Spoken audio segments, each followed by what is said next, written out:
اعوذ باللہ من الشیطان الرجیم بسم اللہ الرحمن الرحیم۔ زندگی کے سفر میں بعض اوقات ہم ایسے مقام پر آ جاتے ہیں جہاں ہمیں لگتا ہے کہ ہم مکمل طور پر ٹوٹ چکے ہیں، اب ہم میں سنبھلنے کی ہمت ہی نہیں رہی۔ دل دکھوں سے بھر جاتا ہے اور امیدیں بھی دم توڑ دیتی ہیں۔ پھر انسان یہ سوچتا ہے کہ شاید اب آگے وہ نہیں بڑھ پائے گا، لیکن یاد رکھیں یہ احساس عارضی ہوتا ہے۔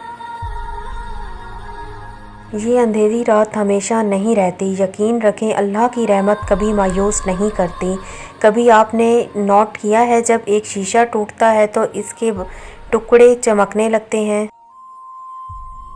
جب ایک بیج زمین میں دفن کیا جاتا ہے تو وہ ایک نئے درخت بننے کا آغاز کرتا ہے، اور جب سورج غروب ہوتا ہے تو ایک نئی روشنی کی ابتدا ہوتی ہے۔ جانتے ہیں بالکل اسی طرح زندگی میں بکھرنے کا مطلب ختم ہونا ہرگز نہیں، بلکہ یہ تو ایک نئے آغاز کی ابتدا ہو سکتی ہے۔ اللہ تعالیٰ قرآن پاک میں فرماتا ہے ہر مشکل کے بعد آسانی ہے، بس اللہ پر یقین رکھیں۔ اگر آج آپ کسی آزمائش سے گزر رہے ہیں تو یقیناً اللہ نے آپ کے لیے کوئی نہ کوئی راستہ ضرور بنایا ہوگا۔ شاید وہ راستہ ابھی آپ کو نظر نہ آئے، لیکن جب وہ وقت آئے گا تب سب واضح ہو جائے گا۔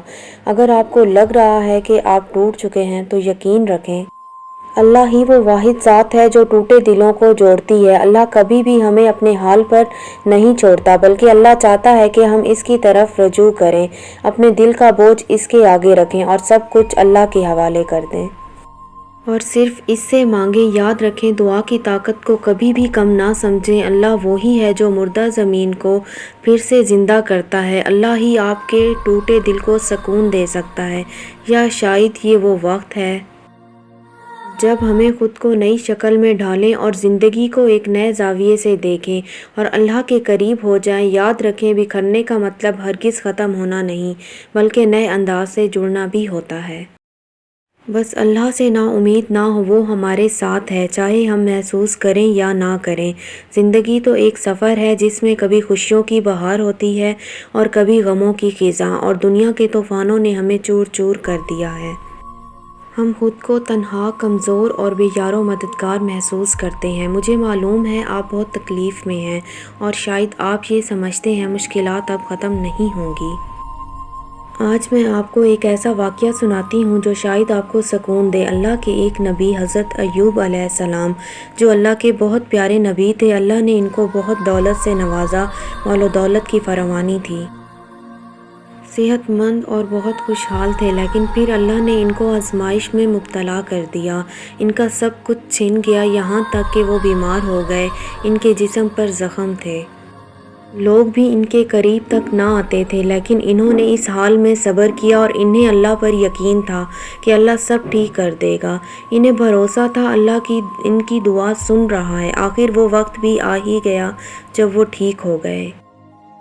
اللہ نے انہیں پہلے سے بھی زیادہ نعمتیں عطا کی اور انہیں پہلے سے زیادہ مقام دیا۔ یہ سچ ہے، یہ آزمائشیں اللہ کی ہی طرف سے آتی ہیں، مگر اللہ ہمیشہ کے لیے اپنے بندے کو چھوڑتا نہیں، اور نہ اللہ اپنے بندے کو تکلیف میں دیکھ سکتا ہے۔ جانتے ہیں اللہ کے پاس آپ کے لیے بہت بہترین انعام ہے، بس تھوڑا صبر رکھو اور اللہ سے مانگتے رہو۔ وہ کبھی بھی اپنے بندے کو خالی ہاتھ نہیں لوٹاتا۔ بس جان لو آپ اکیلے نہیں ہو، اللہ آپ کے ساتھ ہے۔ اللہ تو وہ ہے جو مردہ زمین کو بھی دوبارہ زندگی دیتا ہے، وہ آپ کے ٹوٹے ہوئے دل کو سکون دے سکتا ہے۔ جانتے ہیں ایسے لمحوں میں اللہ ہمیں تنہا نہیں چھوڑتا، بلکہ اللہ ہی ہمیں مضبوط کرنے کے لیے مختلف طریقوں سے تیار کرتا ہے۔ جانتے ہیں اللہ ہمیں کیسے تیار کرتا ہے؟ اللہ اگر ہمیں آزمائش دیتا ہے تو ساتھ صبر بھی دیتا ہے۔ اللہ قرآن مجید میں فرماتا ہے، اور ہم تمہیں ضرور آزمائیں گے، خوف کے ذریعے، بھوک کے ذریعے، اور مالوں اور جانوں اور پھلوں میں کمی کر کے، اور صبر کرنے والوں کو خوشخبری سنا دو۔ تو جان چاہیں زندگی میں جتنی بھی مشکلات آتی ہیں یہ سب اللہ کی طرف سے آزمائش ہوتی ہیں، لیکن اللہ نے ساتھ یہ وعدہ بھی کیا ہے کہ صبر کرنے والوں کے ساتھ ہوں۔ جانتے ہیں جب ہم صبر کرتے ہیں تو اللہ سبحانہ تعالیٰ ہمیں وہ ہمت اور طاقت دیتا ہے جو ہم نے کبھی سوچی بھی نہیں ہوتی۔ پھر اللہ مایوسی کے اندھیروں میں امیدوں کی کرن نکالتا ہے۔ اللہ تعالیٰ قرآن میں فرماتا ہے ہر مشکل کے ساتھ آسانی ہے، بے شک ہر مشکل کے ساتھ آسانی ہے۔ یہ آیت ہمیں بتاتی ہے کہ کوئی بھی مشکل یا پریشانی ہمیشہ کے لیے نہیں آتی، ہر رات کے بعد صبح ضرور آتی ہے، ہر دکھ کے بعد سکھ آتا ہے۔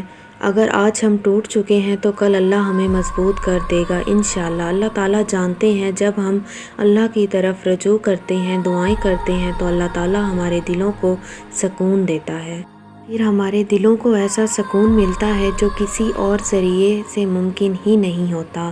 اللہ تعالیٰ قرآن مجید میں فرماتا ہے دلوں کا سکون تو اللہ کے ذکر میں ہے۔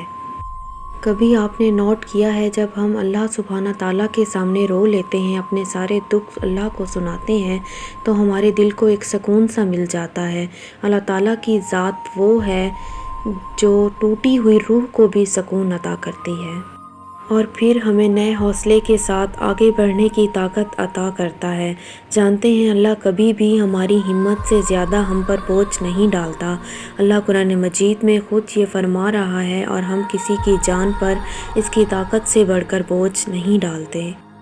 اگر اس آیت کو دیکھیں تو یہ بات کلیئر ہو جاتی ہے کہ اگر ہم پر کوئی آزمائش آتی ہے اور ہم تکلیف میں ہیں تو یہ ہماری برداشت کے مطابق ہے، اللہ ہمیں دوبارہ جڑنے کی طاقت ضرور دے گا۔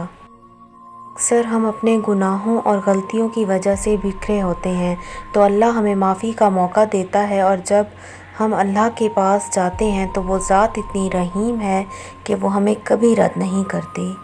حضرت محمد صلی اللہ علیہ وسلم فرماتے ہیں اللہ تعالیٰ فرماتا ہے کہ اے ابن آدم، اگر تم گناہ کر بیٹھے ہو اور پھر مغفرت کے لیے میرے پاس آتے ہو، اگر تم نے شرک نہ کیا ہو تو میں تمہیں معاف کر دوں گا۔ جانتے ہیں اللہ ہمیں معاف کرنے کے لیے تیار ہے، ہمیں نیا حوصلہ دیتا ہے تاکہ ہم اپنی زندگی کو بہتر بنا سکیں۔ اللہ سے امید رکھو، وہ بکھرے ہوئے لوگوں کو جوڑنے والا ہے۔ بس یقین رکھیں اللہ ہی ہے جو ٹوٹی ہوئی چیزوں کو جوڑتا ہے، جو مایوس دلوں کو حوصلہ دیتا ہے، گرتے ہوئوں کو سہارا دیتا ہے۔ جان جائیں جب زندگی آپ کو توڑ دے تو اللہ سے دعا کریں۔